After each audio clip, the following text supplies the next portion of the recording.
준비된 장표는 많은데 빨리빨리 좀 진행을 하도록 하겠습니다. 제 소개는 뭐 생략하기로 하고요. 네.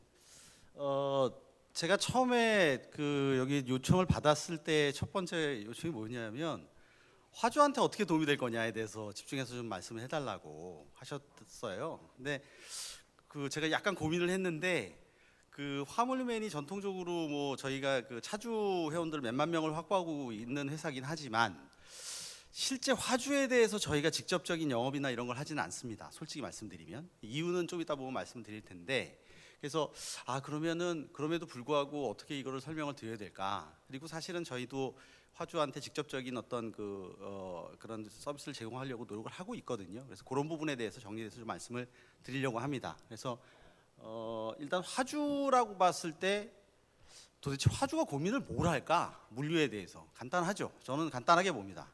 일단은 코스트를 다운을 시켜야 되겠죠. 그게 가장 중요할 거고, 두 번째가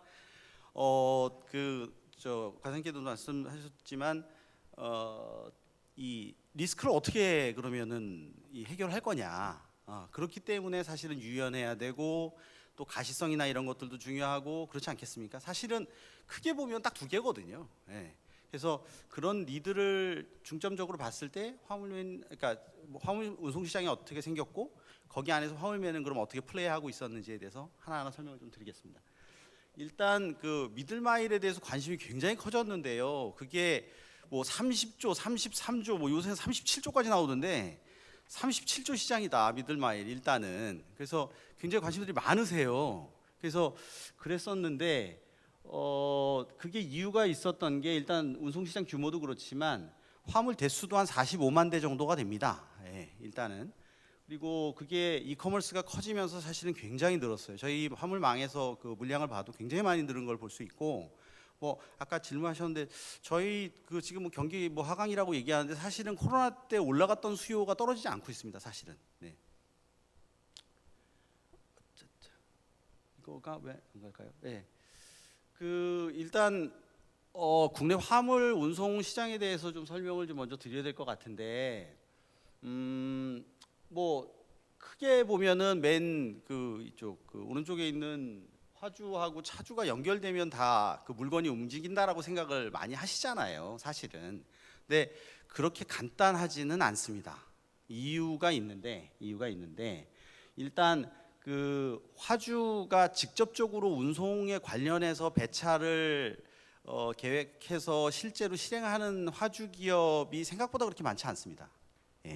오히려 위탁을 하는 경우가 되게 많고, 그게 이제 대기업 같은 경우에는 보시는 것처럼 뭐 한진이라든가 대한통운이라든가 뭐 롯데라든가 토스라든가 이런 대형 업체들을 통해서 사실은 화물 운송들을 진행하시는 경우들이 상당히 많고요. 그게 사실 화물 운송 시장의 거의 대부분입니다. 한 80% 많게는 그 정도가 되고요. 나머지 부분들이 이제 작은 업체들 같은 화주 기업들도 아까 송상화 교수가 말씀하셨지만 이 프락처에이션이 심하거나 이렇게 화물 운송량이 많지 않은 경우는 사실은 그거를 무슨 대한통운에다 맡기기도 그런 것 같고, 가까운 주선사나 이런 쪽에다 맡기시거든요, 사실은 운송을. 그래서 그런 부분들이 진행되는 부분들이 있고요.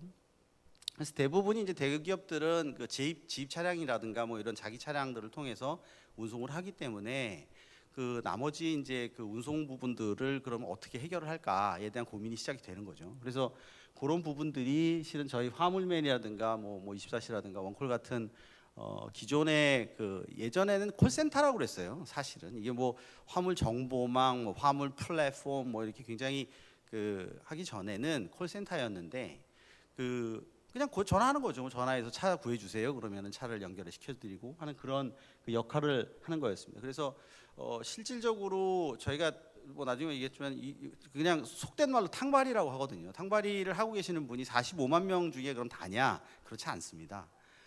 맥스 한 15만 정도를 보고 있고요. 그것도 고정차로 들어가 계신 분들은 뭐 한동안 또 빠져나오시지도 않고 뭐 그런 좀 특징들이 있습니다. 그래서 실제 아까 33조라고 말씀을 드렸지만 실제 화물 정보망 저희가 이제 플랫폼이라고 얘기했을 때는 한 400억 정도로 보시는 게 맞을 것 같습니다. 이유는 이게 뭐 수수료에 대한 운송비라든가 그런 것들을 기반으로 해서 되는 구조가 아니고요. 그 화물맨의 비즈니스 모델은 차주들한테 월정액으로 5만 원씩을 받습니다. 그러니까 5만 5천 원이죠. VAT 포함해서. 그래서 차주들한테 월정액을 받는 구조이기 때문에 사실은 화물 정보망에서 그 수수료 받는 구조는 예전엔 있었는데 그게 그 없어진 지가 꽤 됐고요. 그래서 실질적으로 그러면은 뭐 정말로 뭐 정보망이라고 했을 때 규모는 한 400억 정도로 보시는 게 더 타당할 것 같다라는 생각입니다. 화물 정보망에 대해서 조금 더 그 설명을 좀 드리면요. 실제 이제 화물 정보망 아까 보셨지만 저희가 이제 화물 운송이라고 했을 때 메이저는 뭐냐면 그 운임 기반의 컨트랙 베이스로 움직이는 운송 시장입니다. 사실은. 그래서 아까 송상하 교수 그 장포를 보시면 일단 고정적으로 운송 수요가 있고요. 그거는 이제 그 플래닝을 하게 되는 거고, 나머지는 실행단에서 사실은 운송 뭐 수요가 예를 들어서 우리가 한 10대 정도면 충분히 커버가 되는 물량인데 그게 매일마다 바뀌지 않습니까? 어쩔 때는 뭐 12대가 될 수도 있고, 어떨 때는 뭐 8대가 될 수도 있고, 어떨 때는 뭐 갑자기 뭐 20대가 필요할 수도 있고, 그죠? 사실은 그런 그 어떻게 보면 정확하게는 둘로 나눌 수 있는데 그렇게 그 테립 기반으로 되어 있는 고정, 그러니까 거기는 이제 그 아예 운임을 계약을 합니다. 뭐 1년 단위로 계약을 하거나 뭐 그런 구조로 돼 있고, 소위 지금 말하는 화물 정보망 뭐 플랫폼에서 지금 다루고 있는 부분들은 사실은 그런 어떤 프락추에이션 부분들에 대한 것들을 커버하는, 또 아니면 뭐 소규모 화주들에 대한 어떤 롱테일 부분들을 커버하는 그 정도라고 이해를 하시면 될 것 같습니다. 그래서 뭐 하나하나 말씀드리면 뭐 화주 관점에서 봤을 때 화물 정보는 뭐냐? 실질적으로는 예외적인 SCM 리스크를 관리하는 역할을 합니다. 그래서 일시적이라든가 예측 불가능한 수요 변동 부분들을 이제 해결을 하고요.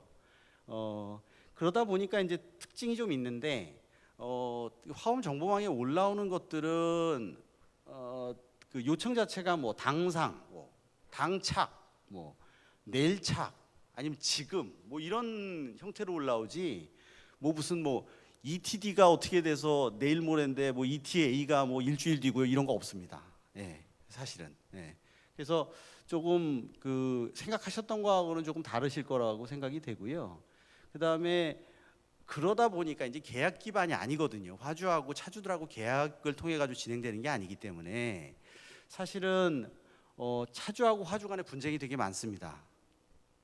뭐 실으러 갔는데 뭐 조건하고 다르다거나 뭐 과적을 요구한다거나 뭐 이런 것들, 그런 것들에 대해서 사실 분쟁들이 굉장히 많은 시장이고요.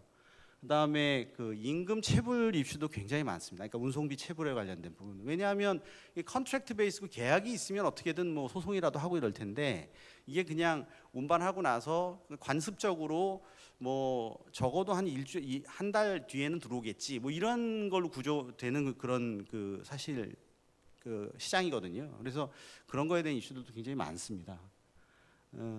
그래서 뭐 재밌는 거는 사실 뭐 화물연대 파업 뭐 이런 거 있으면은 사실 운송사들이 되게 곤혹스러워하잖아요. 근데 솔직히 말씀드리면 저희 쪽은 더 물량이 더 많아집니다. 물량도 많아지고 처리되는 것도 많아지고, 사실은 그런 특성들 때문에 그런 거고. 그래서 오히려 뭐 이런 말씀드리면 그러지만 저희가 뭐 다년간 그 화물정보를 운영해 왔으니까 오히려 경기가 안 좋잖아요. 안 좋으면 화물정보망 차주들이 많이 들어오십니다. 왜냐하면 고정 일감들이 떨어지기 때문에 사실은 저희 쪽 화물정보망이라는 쪽을 통해서 재물이라도 잡으시려고 하고 그 돈이라도 내셔가지고 그걸 가져가시려고 하기 때문에 오히려 불황일 때 화물정보망 시장은 더 좋습니다. 그런 좀 특징이 있고요.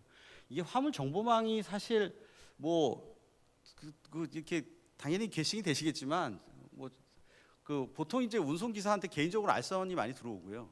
화주 같은 경우에 뭐 트럭을 불렀는데 잘해요. 그러면은 내일도 도와줄 수 있어. 뭐 이렇게 되는 거 아니겠어요? 뭐 그러다가 사실은 뭐 마당이라는 게 있었고, 그다음에 이제 그게 변한 게 이제 무전기 시대가 있었어요 옛날에. 그래서 그 KT 쪽에 그 저 파워텔 그 무전기 사업을 통해 가지고 화물 그 정보망이 한동안 했었고, 화물맨도 그때 그 무전기 통해서 화물 정보망 서비스를 제공했던 위에 있던 회사 중에 하나입니다. 예.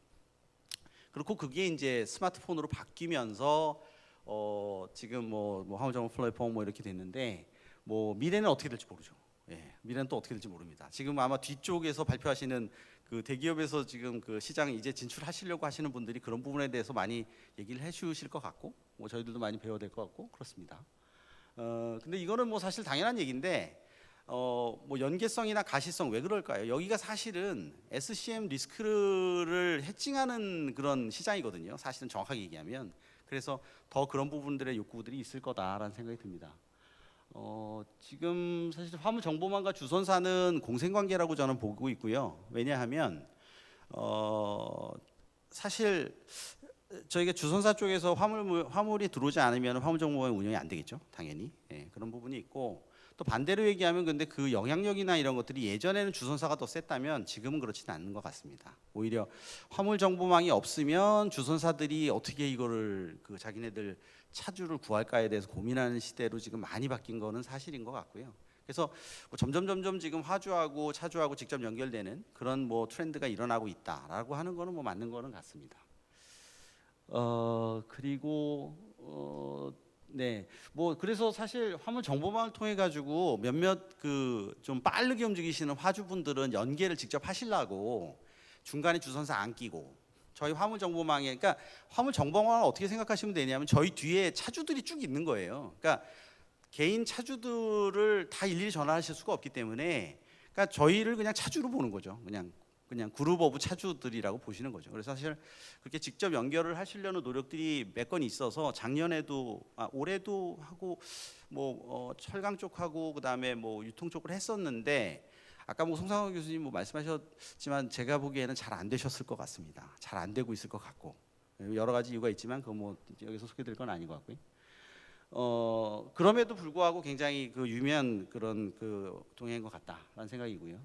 뭐 대기업들이 지금 화물 정보망 사실은 그 뭐 33조 뭐 이거에 대한 비전을 보시고 많이 들어오고, 그 다음에 좀 뷰가 달랐잖아요. 그러니까 물류에서 들어오신다기보다는 통신이라든가 아니면은 뭐 모빌리티라든가 이런 쪽에서 사실은 보시고 이쪽 시장을 들어오시는 거라서 사실은 지금 그런 기업들에 있어서는 좀 초기 단계다, 뭐 이렇게 말씀드릴 수 있을 것 같습니다. 그 화물맨이 화물 정보망사에서 저기 위치는 뭐 수치로 말씀드리면 월 물동량이 등록 건수 50만 건인데 요새 늘어가지고 한 저희가 월 단위로 했을 때 한 7, 80만 건 정도 되는 것 같아요.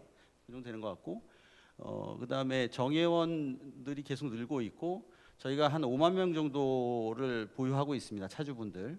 그다음에 사업 자체가 뭐 24년인데 뭐 예, 그렇고요.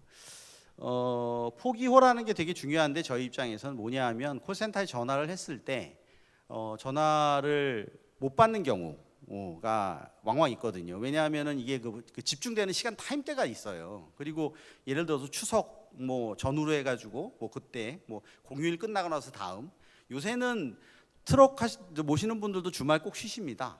주말 잘 안 하십니다, 일. 네. 그래서 그런 거에 대한 어떤 플럭추에이션이 있어서 포기호가 굉장히 중요하고요.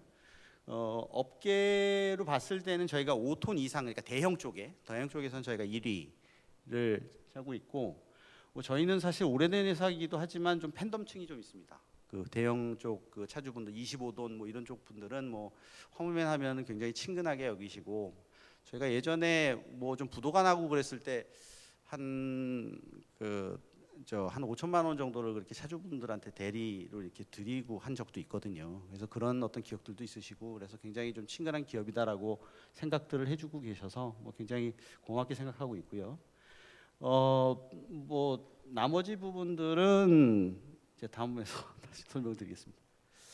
요거는 그 대기업 관련해서 부분인데, 뭐 여기서보다는 어쨌든 대기업들이, 그러니까 이제 들어오시는 대기업들이 이런 그 대답은 좀 갖고 들어오셨으면 좋겠다라는 바람입니다. 뭐냐하면 지금 뭐 영우모라고 차주 모임이 제 가장 활발한 그런 어떤 카페가 있는데, 거기에 그 지금 뭐 카카오 그다음에 운반 그다음에 브로케리 이렇게 해서 그 광고를 계속 올리고 계시는데 사실 그 공통적인 관점은 뭐냐면 공짜 정보망 서비스 그다음에 빠른 정산 사실은 그런 부분에 대해서 그 방점을 찍고 계시는데 굉장히 잘 보신 것 같습니다. 사실은 굉장히 중요한 부분이고요. 근데 글쎄요, 그 정보망 이용료가 공짜라고 하는 부분에 대해서 얼마만큼 개런티를 하고 계실 거에 대한 답변을 꼭 갖고 계셨으면 좋겠고, 그 다음에 빠른 정산이라고 했을 때 정말 그 이 시장이 진짜로 빨리 정산될 수 있는가에 대한 부분에 대해서도 조금 더 고민을 좀 해보시는 게 전체 우리 그 화물 운송의 생태계를 유지하는 데 있어서 중요한 대기업들이 해야 될 역할이 아닐까라는 생각이 듭니다.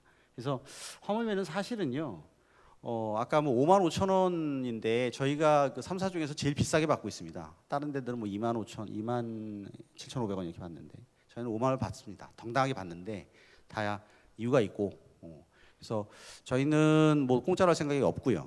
계속 그 하이 프라이싱 정책으로 갈 겁니다. 왜냐하면 어느 분이 그러시더라고요. 그냥 꾸준하게 서비스를 그 유지하는 것들이 가장 중요한 것 같다 이 시장에서는 라고 말씀해 주셔서 그렇고요. 그다음에 그 좀 이따 뭐 저희 이제 시간이 많이 흘러가지고 그 저희 쪽 그 이제 서비스를 이제 설명을 드릴 텐데 보시면 하나입니다. 딱 하나인데 그 이 관통하는 거는 저희는 사실 저희 차주분들한테 도움이 되는 거라고 하면 어떻게든 뭐 파트너십을 맺든 뭐를 하든 제공을 할 생각입니다. 그리고 그런 부분에 있어서 사실 대기업 그 진출하시는 분들이 많은 자극을 주셔서 굉장히 고맙게 생각을 하고 있고 그렇습니다. 그 저기 화우주 대상 해가지고 저희가 5가지 정도로 정리를 해봤는데요. 사실 화주를 대상으로 저희가 이렇게 저 밸류를 드립니다라고 그 얘기했던 적은 한 번도 없었던 것 같습니다. 근데 어쨌든 이번 기회로 이렇게 좀 정리를 하다 보니까 뭐 말씀드릴 수 있을 것 같고요.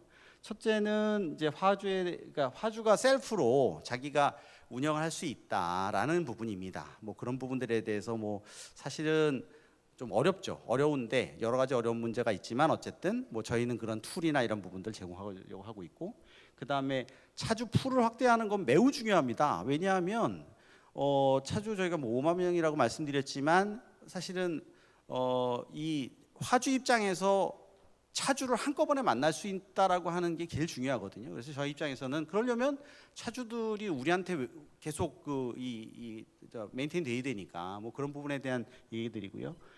세 번째는 이제 고정 노선 입찰인데 이게 로지스 링크라고 하는 그 한솔 그 로지스틱스 쪽 그 회사인데 협업을 하기로 했어요. 그러니까 아까 말씀드렸잖아요. 고정차 부분들이 거의 한 80%다. 그리고 나머지가 이제 저희잖아요. 근데 사실은 그 고정차 노선을 모을 때 노선들이 한정돼 있어요. 그래서 그 오히려 화주 입장에서는 저희 쪽 용차의 이 많은 풀을 가진 차주들의 어떤 뭐 비딩 뭐 이런 것들을 통해서 사실은 좀 더 그 경쟁력을 갖는 운임들을 만드실 수 있겠다. 그래서 그런 거를 지금 테스팅을 지금 해보려고 하고 있습니다. 아마 업계 최초일 겁니다. 이런 그 아까 했던 고정 노선하고 저희하고 이렇게 그 협업을 해서 하는 건 처음일 것 같고, 그 다음에 실시간 가시성은 뭐 리스크 매니지먼트 할 때 가시성 매우 필요하죠, 사실은. 그래서 그런 부분들을 어떻게 우리가 해결할까? 저희는 그냥 아틀란하고 협업을 하려고 지금 생각을 하고 있고 내용 말씀드릴 거고요. 그 다음에 가장 중요한 또 이제 금융 관련된 거. 아주 굉장히 아까도 말씀드렸지만 임금 체불이니 뭐 이런 임금이라든가 그 비용에 대한 부분의 체불 부분들이 너무 좀 그 많이 일어나고 있기 때문에 그런 부분들을 그러면은 뭐 저희가 금융사도 아니고 참고로 저희 쪽에서 화물맨에서 연간 흘러다니는 운송액은 한 1조 정도 됩니다. 사실은. 예. 근데 그거를 뭐 저희가 뭐 돌려치기를 할 수도 없는 거고, 저희 같은 뭐 조그마한 회사가 뭐 무슨 은행하고 뭐 할 수도 없는 거고요, 사실은요. 그래서 그런 부분들을 어떻게 해결할까에 대한 고민 뭐 이런 것들을 좀 말씀드리려고 합니다. 하나하나 그냥 좀 빨리빨리 가야 될 것 같으네요. 화주 셀프 운영 관련된 부분은 저희는 그러니까 어떻게 생각하고 있냐면 일단 배차 주문하고 사실은 정산이 되게 중요한데 화주들이 못 하시는 이유가 뭐냐면요. 일단 단가를 잘 모르세요. 그러니까 운송 단가를 모르실 수밖에 없잖아요. 그러니까 뭐 예를 들어서 갑자기 뭐 오늘 뭐 어떤 일인데 뭐 어디 뭐 경기도 어디에서 뭐 부산 어디를 간다라고 했을 때 사실은 지역만 비슷하면 똑같을 것 같으시죠? 절대 그렇지 않습니다. 또 물건이 뭐냐에 따라서 완전히 다릅니다. 네. 그러니까 이런 부분에 대해서 사실은 그냥 물건만 제조하시거나 유통하시던 화주분들이 그 테립을 아실 수가 없어요. 그래서 그런 부분들을 적어도 저희 쪽에서는 뭐 AI 이것도 저희가 경기대랑 뭐 산업협력을 해가지고 사실은 굉장히 싸게 만들었지만 AI 통해 가지고 그 저렇게 최저가 최상가를 좀 말씀을 드리고 그다음에 저희가 궁극적으로는 사실 저희가 아마 뭐 농담으로 옛날엔 그렇게 했는데 실적 신고하기 전까지는 국토부보다 저희가 더 많은 그 화물 정보를 알고 있을 거라고. 그래서 그런 부분에 있어서 자동적으로 견적을 만들어 줄 수 있는 그런 부분에 대해서도 계속 끊임없이 좀 노력하고 그러면은 적어도 화주들이 자기가들이 직접 할 수 있지 않을까? 뭐 이런 생각 갖고 있습니다. 그다음에 이제 모바일로도 당연히 뭐 그 배차나 뭐 이런 것들을 지원할 수가 있을 것 같고요. 차주 풀관이라 해가지고는 저희가 전국에 16개 시도 개별 협회가 있습니다. 네, 그래서 그 운송 차주 협회인데 거기하고 지금 업무 계약을 통해 가지고 저희가 신규로 또 중소형 차주 8만 명을 또 확보를 했고요. 저희는 그러고 있고 개별 협회에다가는 사실은 개별 협회들이 영세해서 자기네들 홈페이지도 구성을 잘 못하고 계시더라고요. 그래서 저희가 홈페이지들을 만들어 드리고 저희가 운영 보호 유지 보수 다 해드리고 그러면서 저희 그 화물맨이랑 연동해 가지고 쓸 수 있는 만차로라고 하는 별도의 중소형 앱을 또 뭐 만들어서 제공을 해드리고 있습니다. 그다음에 좀 편하시게 하려고 왜 그 매치백 있잖아요. 그래서 이렇게 하차지 예를 들어서 서울부터 이제 부산 가신다고 그러면 아예 내려가실 때부터 부산 지역에 지금 몇 견 정도가 지금 있고 거기서 부산을 출발하는 건들이 그래서 그런 부분들을 또 제공을 또 해드리고 있습니다. 고정 노선 관련해 가지고는 말씀드렸잖아요. 로이스마일하고 같이 지금 하고 있는데 이게 이제 예전에는 고정 노선은 고정 노선대로 저희처럼 이제 단기는 단기대로 갔었는데 이제 그 고정 노선 처음에 이제 할 때부터 저희 쪽에 이 뭐 몇만 명 되는 풀을 이용해 가지고 그분들한테 동시적으로 뿌리는 거죠. 예. 예전에는 몇 개 그냥 아시는 차주분들 통해 가지고 비딩을 받고 했는데 뭐 그런 것들을 지금 업계 최초로 좀 해보려고 하고 있고 지금 다음 주 정도 오픈할 생각입니다. 그래서 잘 되면 이제 뭐 다른 대기업들하고도 계속 지금 뭐 하려고 하고 있고요. 보시면은 고정 노선 같은 경우에 이제 노선도 있고 뭐 운행 정보도 있어야 되고 차량 스펙도 뭐 필요하고 상하차 방식도 지게차로 할 건지 뭐 어떤 제품이 있는지 폭은 어떤지 뭐 이런 것들이 사실은 다 계약서 안에 있어야 되는 거예요. 그래서 그런 부분들을 저희가 저희 앱을 통해 가지고 지원해 드리고 그거에 해당하시는 분들이 들어오셔가지고 저렇게 비딩 자기를 하고 어느 기간이 끝나면 그걸 가지고 뭐 진행하는 그런 식으로 돼 있고요. 사실 이게 뭐 재밌는 화면이라 좀 그런데 이거 화물의 현실이었습니다. 화물차들은 일반 승용차랑 달라가지고 저렇게 이렇게 끼이는 경우 많아요. 끼이는 경우 많고 그 다음에 도심권 통행 제한 안 되고요. 그 다음에 저렇게 경사 저 이렇게 덜커덩덜커덩 하면은 까고 보면 난리 나고 뭐 이런 경우 되게 많거든요. 사실은 그래서 저희가 이 차주분들한테 어떻게 할까라고 하는 것들 고민하다가 아틀란이 제공하는 서비스인데 사실은 아틀란이라고 하는 화물차 전용 내비게이션 하고 있는 업체들하고 하고 지금 해서 보고 있고 거기에 또 재밌는 기능이 저렇게 주변 보기를 먼저 할 수가 있어요. 그래서 사실은 트럭 기사들 같은 경우에는 먼저 사실은 가보면 상하차지 조건이 워낙 다르거나 아니면 도로 폭이 너무 좁거나 뭐 이래서 못 들어가는 경우도 되게 많거든요. 그래서 사실은 그런 부분들도 먼저 이렇게 보실 수 있게 저희가 같이 협업해서 진행을 하고 있습니다. 이거는 뭐 통행료 관련된 부분인데 통행료 할인되는 부분도 사실은요 되게 복잡해서 사람이 기억하고 하기에 좀 힘들어요. 그래서 그거를 이제 실시간으로 저렇게 할 수 있는 기능들이 있어서 그런 부분들도 저희가 같이 좀 그래서 아틀란 쪽에서 배달 주고 저희가 이제 화물 쪽에서 저희 쪽에서 잡으면 그 다음부터 또 다시 내비게이션 이런 부분은 아틀란으로 뭐 진행하는 그런 식의 협업을 좀 진행하고 있습니다.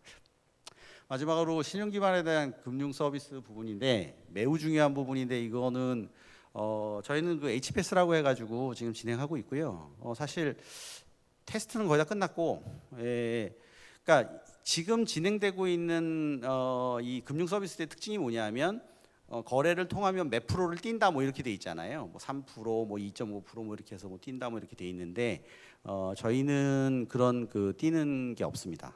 예. 이상하시잖아요. 어떻게 그렇게 할까? 그래서 그런 부분들은 나중에 저희가 실제로 더 뭐 디벨롭 할 때 그때 다시 뭐 좋은 자리에서 불러주시면 그때 네, 다시 한번 좀 말씀드리도록 하겠습니다. 네, 이상 마치겠습니다.